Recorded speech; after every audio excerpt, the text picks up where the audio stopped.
What is up, ladies and gentlemen, boys and girls, and welcome back to another video at Axe Entertainment. I am your host, Zack Axe, bringing another edition of WWE Weekly Awards. Now, if you are a fan of this series, you probably know that last week I did not do a Weekly Awards because I was very busy. A lot of stuff was happening last week, so I did not get to the Weekly Awards.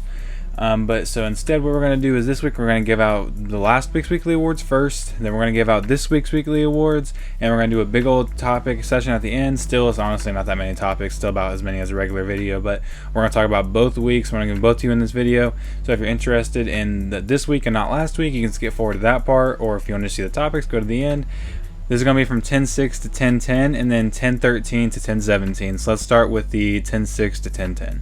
First up, we're going to give out female MVP. Now, for honorable mentions for female MVP, I'm going to give one to Sol and JC for being the sole survivors, and Roxanne Perez. I'm going to give this award, though, to Kairi Sane, because on Monday Night Raw, even though it was with the help of Asuka, Kairi Sane beat Io Sky. That's not just some random win you get on some episode of Raw or Smackdown. She beat a former world champion, one of the biggest women in the, wrestling now. Like, she picked up a win over her, so even if it was through, some cheating tactics, she still picked up a win over Io Sky, so she's easily winning this award. And let's go ahead and give out male MVP while we're here. I'm going to give honorable mentions for male MVP to Santana and Moose for being the sole survivors on their teams down on NXT, and Ethan Page for beating Mustafa Ali. But I'm going to give this award to Aleister Black for beating Damian Priest in a street fight. Last man standing match, I'm sorry. This is kind of like the same vein as I said for Kairi. Like, you didn't just win some random match on Monday Night Raw or Friday Night Smackdown. Like, Aleister Black beat Damian Priest, a former World Heavyweight Champion, Mr. Money in the Bank, whatever, a main event player for the longest time, a guy that always has main event level feuds. And Aleister Black picked up a win over him, so he's up in the series. If it's over here, then Aleister Black wins the feud, and that's really exciting for Aleister Black going forward because he deserves so much, and he needs to get to the top level immediately because that's where he belongs. And it looks like with the win over Damian Priest, he might just be heading there, and it's super exciting to think about. Next up, I'm going to give out Match of the Week. Now, for honorable mentions for Match of the Week, I'm going to give AJ Lee and Penta versus the Judgment Day on Monday Night Raw. AJ Lee being AJ Styles and Dragon Lee, not AJ Lee.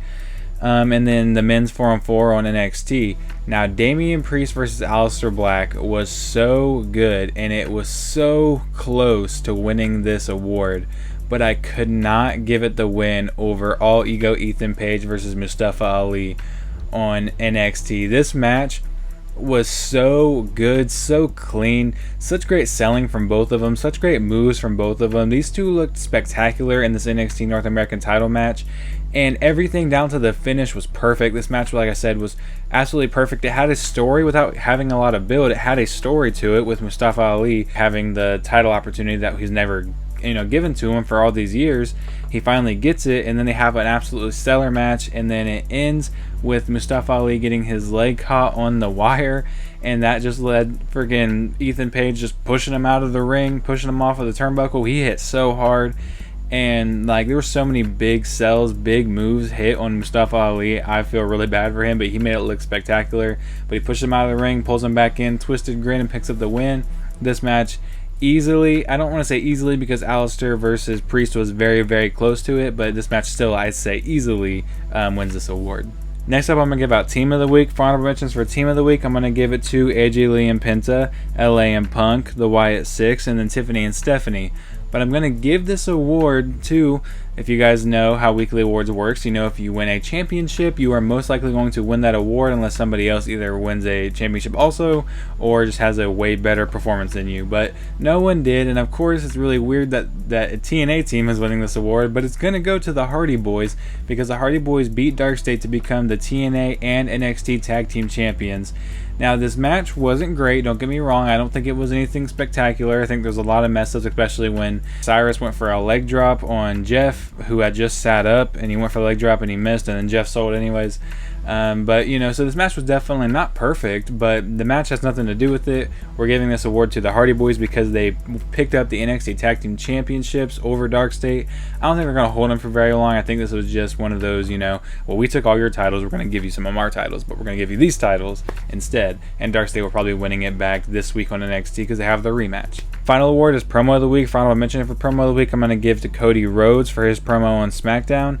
But I'm going to give this to the combined efforts. This is the first time I believe that 3 people have ever won this award at the same time. and that's going to be LA Knight, CM Punk, and Jey Uso. These three were heading into a triple threat number one contenders match, and their bickering was so good. It was so funny. Actually, it was the next week that it happened, by the way, the next week that the match happened. But their bickering was so funny and so good. And then we got into the actual insult section where they all started turning on each other, and it was absolutely great. I mean, you know, CM Punk calling Uso Lil Roman, that was like probably the best part of the promo. But the promo between these three, the synergy between these three is so good, and I'm glad that these three are three of the biggest superstars on Monday Night Raw right now. But that's all for this week of Weekly Awards. Let's get right into this week of Weekly Awards. Alright, now we're getting into 10-13 to 10-17. So we're going to go ahead and start with Male MVP, because this is the one I want to talk about the most. Male MVP is going to Ilja freaking Dragunov. I have been waiting so long. Ilja is one of my favorites, and I've been waiting so long for him to make his return. And then on a random episode of Smackdown, he answers the open challenge, and he's one of the ones, if you remember, if you watched my Weekly Awards 3-4 weeks ago, whenever Sammy started doing the open challenges, I said one of the big names that I want to see return is Ilja Dragunov. So, you know, when Ilja Dragunov comes out, I'm like, holy hell, Ilja's back. Hell yeah, he's not going to win, but he's here, you know, and I'm super excited because I love Ilja Dragunov, and I'm so just glad he's here. And then he freaking won! Ilja Dragunov won the United States Championship. And I love Sami Zayn. I love the open challenge. I love everything about this run that Sami's been having with the US title. I think it's great. But you just gave the title to Ilja Dragunov on his return. That says so much about Ilja, and they have faith in Ilja, and I'm so happy because it seemed like they had faith on Monday Night Raw, you know, back with the Braun Breaker and Ricochet stuff. It seemed like they had faith, but it looked like it wasn't really going to go anywhere, just kind of upper mid-card. But he came back and he became the mid-card and won the U.S. Championship in his first match back. He looked as good as can be. And one thing I really can't wait to talk about is Match of the Week. So let's just go ahead and get right into Match of the Week right after that. I'm going to give honorable mentions for Match of the Week 2, Penta versus Dom on Raw, Lexus versus Dr. Wagner on NXT, and Punk versus LA versus Jey Uso. But Match of the Week is also going to be Ilja when he fought Sami Zayn, because this match was so freaking good. One gripe I have, because I always have a gripe about something, one gripe I have is that the commentators were constantly selling this as a classic. I hate that every single week we don't have a classic, but they act like we have a classic. This I have more of a, you know, leeway for, because I think it actually might be a classic. It was so good. But I feel like every week the commentators are like, that was an absolute classic we were having. Like, shut up, half the time. No, it's not. But this was a very, very good technical sound match. Ilja had no signs of ring rust at all. Sami always looks great, and these two just put on an absolutely great free TV non-main event SmackDown United States Championship match. And it ends with a shock win for Ilja Dragunov. And then it looks like we're going into a feud possibly with the Wyatts and the MFTs.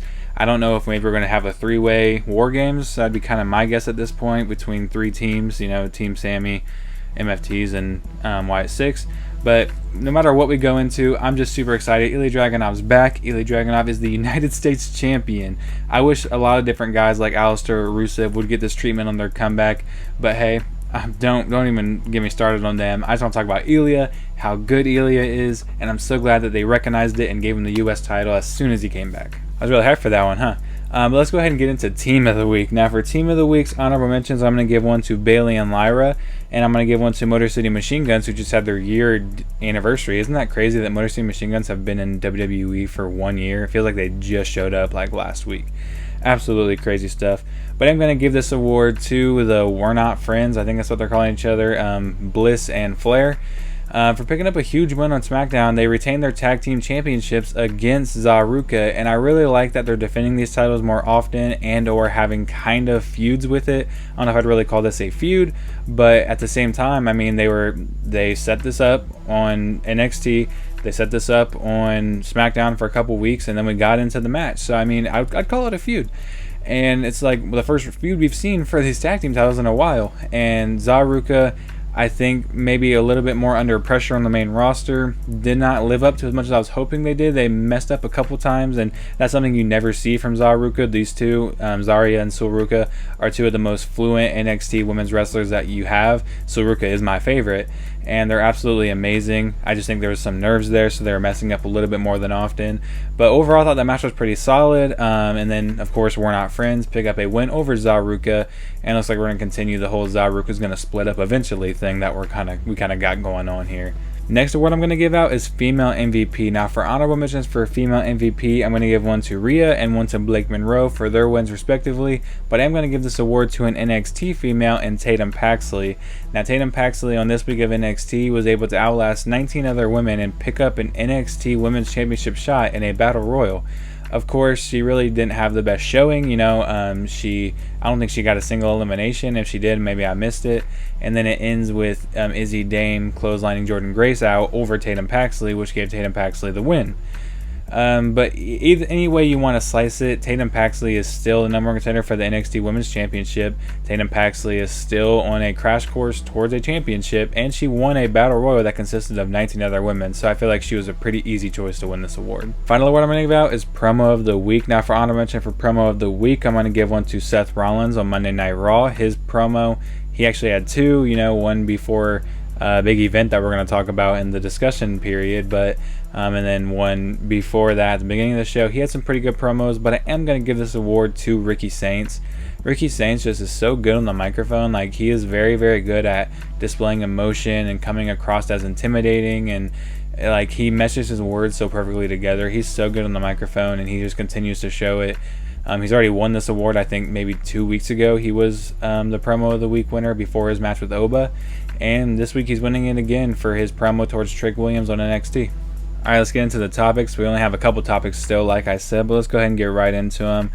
Tama Tonga made his return this week. I've been waiting for Tama Tonga to make his comeback, and with the promos that they've been doing on Smackdown, where they were slowly introducing each member of the Bloodline, or MFTs, I'm sorry, I was just waiting for Tama Tonga to come back. I thought this was a perfect time for him to come back, and now we have a fully healthy MFTs.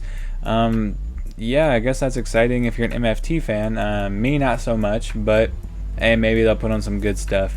And they're entering a feud with the Wyatt Six, like we kind of talked about a second ago, and maybe even Sami Zayn and Ilja and Shinsuke, probably to set up War Games, so maybe that'll be exciting, but I guess we'll have to stay tuned and see. Jordan Grace counted extremely fast on NXT 2 weeks ago during the 4-on-4 Survivor Series match. The women's match was had a lot of botches, a lot of mess ups, and it really sucks because this is four really good female wrestlers. Eight really good female wrestlers. But I feel like part of the match, not being as fluent and as good as the men's, was that Jordan Grace was counting extremely fast. Joe Henry, when he counted, 1, 2, 3, that was a very good count. Joe Henry had a very fluent, good count. But Jordan Grace, I don't know if she just doesn't know how to count. Like, you've been in a million matches, I feel like you should know how to count. But every time she went to count 1, 2, 3, then it would force the competitors to look very awkward or even silly at times trying to kick out, because they don't know when to kick out, because they're not, they're used to the 1, 2. They're not used to 1, 2. So I think Jordan Grace kind of played a part in why this match ended up not being as good as the men's. I still love Jordan Grace, don't get me wrong. I still absolutely love her as a wrestler, but hopefully for now on she just sticks to being a wrestler and not so much a referee. Drew McIntyre picked up a win over Cody Rhodes, so they had a random impromptu match because Jacob Fatu had a non-wrestling related injury. They made it seem like he had a wrestling injury. And then what ended up happening was Cody just came out and said, "I'm going to fight you anyways." I figured we'd get like Randy versus Drew or something instead, but we just got a WWE Championship match in the main event of Smackdown this week, and it ended with Cody just clocking Drew in the head with the title. So Cody kind of turning into Homelander Cody, and it looks like we're going to probably continue this feud, since of course Drew McIntyre now technically has a win over Cody Rhodes. Out the Mud came out during an NXT triple threat between Hank and Tank, The Culling, and Chase U, and caused a disqualification. And every single week I have a gripe about this on NXT, because it seems like Shawn Michaels or somebody down there on NXT does not know the rules of wrestling, which is weird to me, because Shawn Michaels, you've been a wrestler for how long?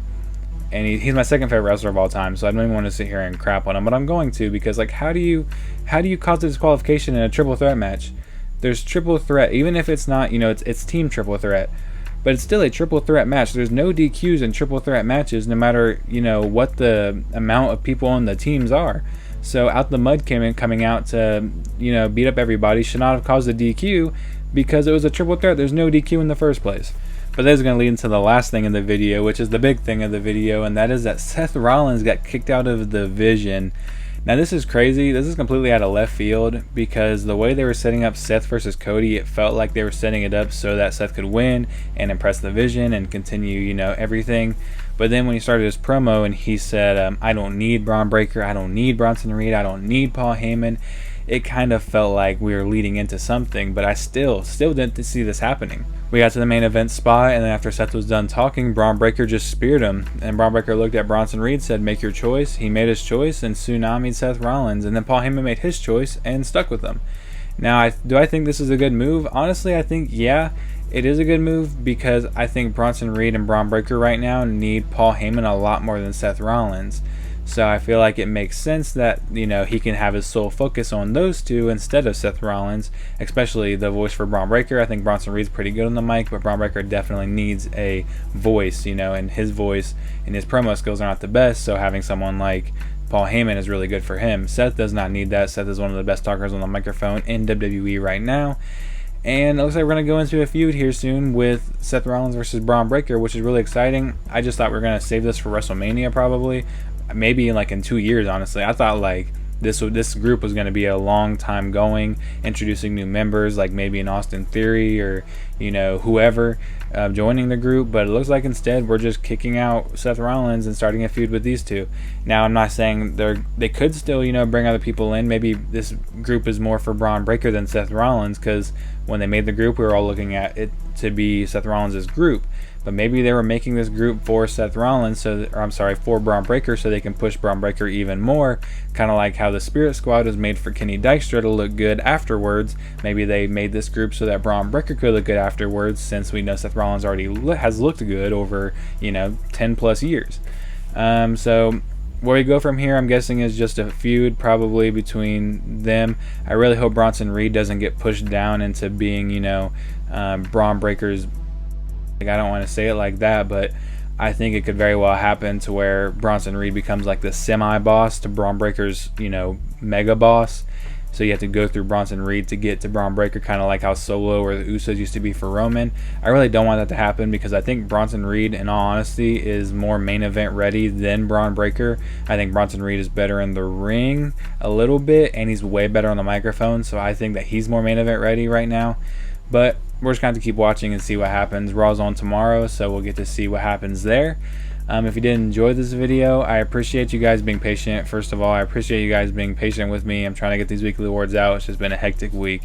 But if you guys did enjoy this video, go ahead and leave in the comments if I gave any award to the wrong person. Like the video for me. Subscribe while you're down there. Ring the bell if you want to be notified when I have a drop video like this one. And I'll see you guys in the next one. Peace. I am him, you are not, I am grim, you are lost, heating up, ovens hot, beating up all the frauds. You're a king, I'm a god, y'all got bling, I do not, cause I'm clean, y'all get clawed. On the top, y'all are frauds, at the top of my game, but still I get no fame. That's cause I would never pay for a fan to come my way. You guys like that new outro? I know you did. I know you did. I don't have anything funny to put right here, so I guess I'm just gonna sit here and just kind of hope you guys are laughing. Probably not, though. It's okay.